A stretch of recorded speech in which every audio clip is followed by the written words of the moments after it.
Well, welcome to the final part of this week's Kellow's Bootlaces. We need to talk about all things Devon Derby, Kirky, don't we? Welcome to the return of the Devon Derby. You looking forward to it? Massively.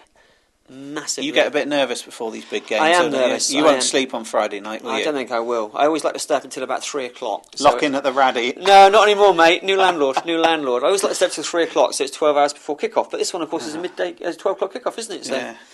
I'm nervous already because Argyle, mate, it's like they just will not go down, will they? You know, you've got to respect them for that. They keep fighting, and great win today, Saturday, at Dagenham and Redbridge.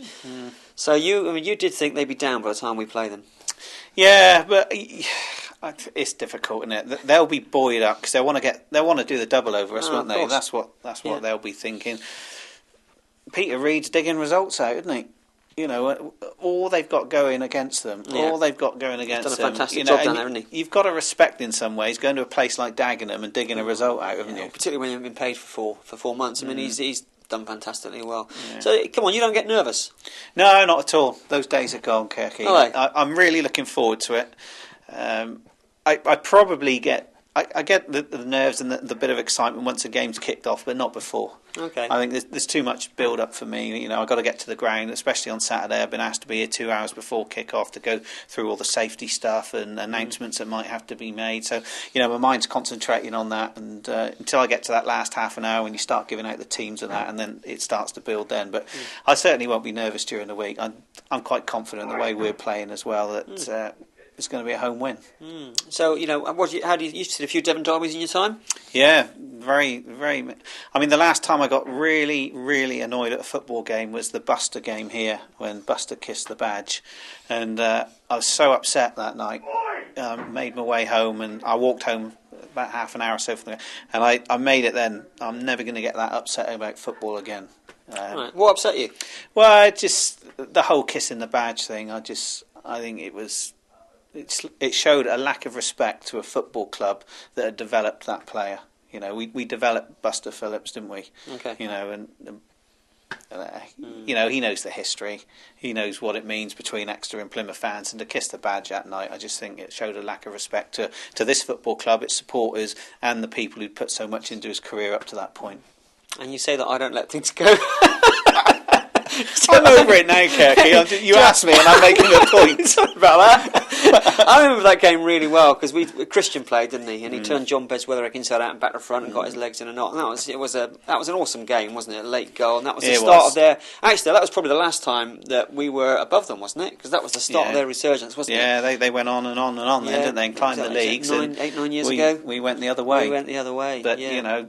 How things turn. What goes around comes around. Another question for you: Are you disappointed that it's our last home game of the season? The fact we're playing Argyle? No, not at all. You're not? No, not at all. I think it's fantastic. Okay. Absolutely fantastic. There'll be a big crowd here. There'll be excitement. There'll be a real buzz about the place.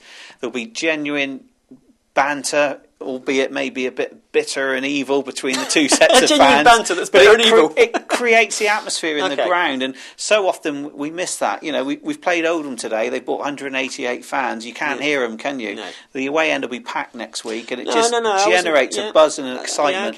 The only thing I wish it was a night game. Okay. Because that generates even more, doesn't it? The only reason I was thinking was because traditionally, the end of the season, you know, it's like the very last game, chance for the fans to vote for the Player of the Year, send off for Ryan, you know, people staying and applauding, and there's just a worry, or not a danger, but it's just a chance that might not happen.